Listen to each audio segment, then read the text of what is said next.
शिवलिंग पर जब बेलपत्र चढ़ता है तो बेलपत्र का जो सीधा भाग होता है वो शिव जी के शिवलिंग पर होना चाहिए, उल्टा भाग ऊपर होना चाहिए। बहुत ध्यान से समझना हो। जब नंदीश्वर को बेलपत्र चढ़ाते हो, नंदी जो बाहर होता है उसको बेलपत्र चढ़ाते हो, तो नंदी को दो जगह बेलपत्र चढ़ती है, आपको ध्यान में होगा। पहली बेलपत्र नंदी को जब चढ़ती है तो नंदी के सामने चढ़ती है, तो उसका बेलपत्री का जो डंडी का मुख है वो नंदी की ओर होता है और बेलपत्री की पत्ती का मुख शंकर जी की ओर होता है। समझ में आ रहा है सबको? डंडी का मुख, जैसे नंदी ऐसे बैठा है तो डंडी का मुख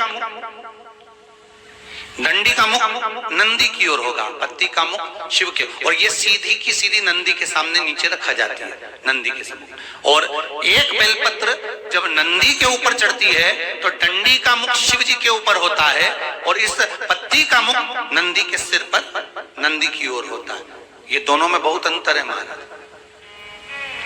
जैसे कोई बच्चा कोई कंपटीशन एग्जाम के लिए जा रहा हो या कोई परीक्षा देने के लिए जा रहा हो और पढ़ाई करे, स्मरण करे, तैयारी करे, वो अपनी जगह पर है। और ऐसा नहीं होता कि बच्चे पढ़ते नहीं है या तैयारी नहीं करते हैं। इसके बाद भी अगर उनका इंटरव्यू में पास नहीं होते या एग्जाम में पास नहीं होते तो उसके लिए ये दोनों बेलपत्री बड़ी काम करती है। बहुत ध्यान देना, जो नंदी के सामने बेलपत्र रखकर जाना, शिव जी के सम्मुख में बेलपत्र रखकर जाना, मतलब नंदी के सम्मुख में जब रखाएगी तो डंडी जम के बोलिए कहाँ होना चाहिए?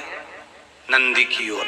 और जब ऊपर रखाएगी तो डंडी शिव की ओर हो। ये दो बेलपत्र रखकर शिव जी का स्मरण कर कर जाएं, कार्य सफलता की ओर बढ़ता है। कोई काम के लिए आप जा रहे हैं तो उसमें सफलता मिल जाती है, उसमें सफलता प्राप्त होती है। शिव जी को बेलपत्र चढ़ा रहे हो, जो चिकना भाग है, सीधा भाग शिव जी के ऊपर, शंकर भगवान के ऊपर।